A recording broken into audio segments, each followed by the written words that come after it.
Welcome to another edition of Reggie Ruthie and the Rev. Today we're going to be taking phone calls from our viewers.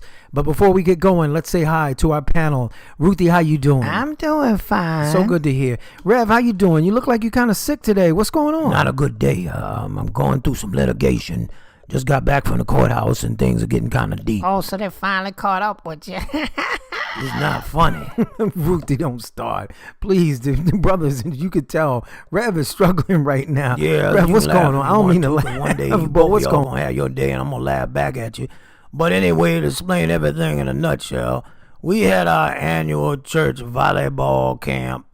They weren't too old. The kids were, about 5 or 6, and I was feeling pretty good until little Junior Jones, he about 5 or 6. This little fool jumped up and said, "Pastor got a crooked leg." And when he said that, something stirred up inside of me. I don't know what it was.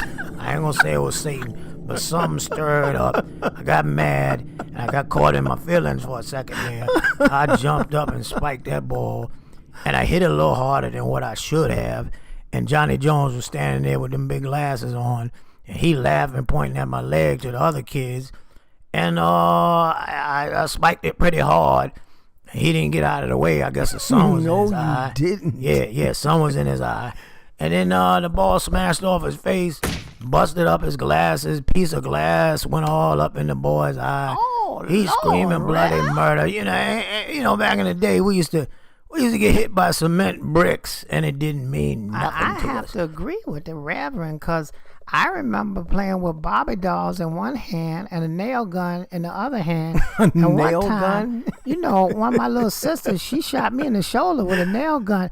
I didn't even move. We just kept playing. Ain't nothing but a little blood, and you just keep moving. But Ray, you right. Them kids baby today. They baby. These kids, they gotta wear helmets. They got, they pampered today.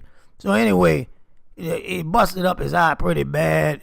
Little shreds of blood was coming from the side, the corners of his eye. It wasn't no big deal. All you needed was some Bengay and a little bit of Band-Aids. He'd have been fine. But he started screaming that he can't see. And yeah. He's screaming he can't see.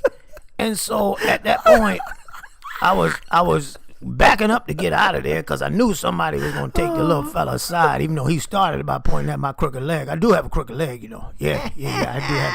Look here, that ain't funny. That's not funny, make somebody crooked leg. But anyway, what happened was his mother saw it. She was standing over in the potato salad line with 2 plates. I don't know what she was doing with 2 plates. She ain't never donated nothing to the church picnic or anything. So I knew she was mad at me and she was coming towards me. So I jumped in my car and I'm gonna tell you the truth, I was doing about 35 miles an hour backwards on a one-way street. And don't you know, she was so mad, she was running side by side with my car 35 miles an hour. And she wasn't getting tired, son. She wasn't getting tired. And she slipped and fell. She grabbed the doorknob and she slipped and fell because, she had potato salad all on her greasy hands. And that's why she fell and broke her leg. And so right now they got me in court. They trying to charge me because they said the kid might never see again. They trying to charge me because they said her leg got all mangled up and she slipped on some grease too. So, I mean, they're just trying to they're trying to scandalize my name. Scandalizing me. That's what this is all about. Scandalizing my name. Well, listen, Rev, that was one heck of a story. I hope everything works out for you, for the mother, for the child. I really do. Let's get in some phone calls. We're going to try to take 2 phone calls before we go off the air. Caller number 1 from Pittsburgh. State your name and tell us your love problem. Hello? Hi, hello. Hello there, baby. Baby, what's your name? Hello?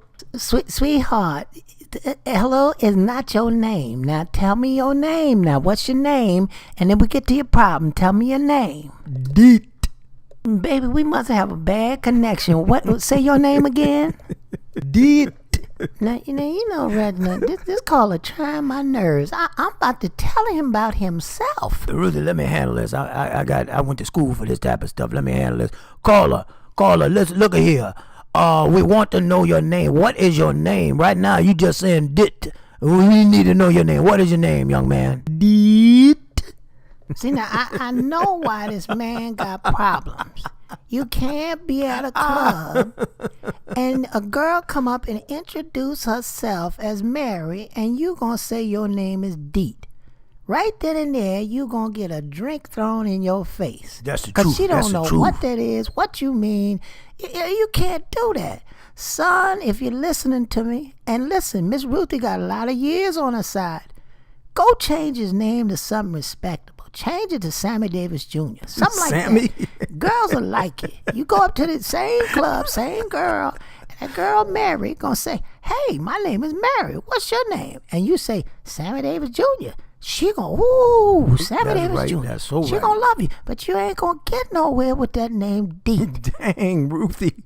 Don't take it so personal. Okay, next caller. We got a caller calling from Sacramento, California. Caller, are you there? Hi, my name is Peter, and I absolutely love your show. The problem I'm having in my love life is there's no intimacy, and the intimacy is based on the fact that every time I lean over to give my girlfriend a kiss, she grabs her mouth and runs to the bathroom, and it appears she's throwing up. Now, do you think she's holding Damn. out because she could be possibly pregnant, or could there be some deeper issue that I just don't understand? Let me handle this one right here.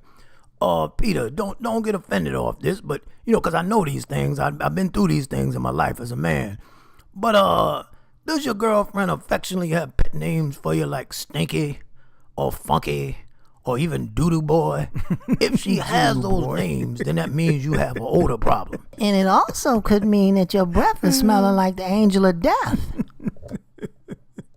Angel of Death? All right, it's time to go. Once again, go to YouTube, hit the subscribe button, and you'll be able to keep up with our latest shows. Once again, good night. It's the Reggie, Ruthie, and Rev Show.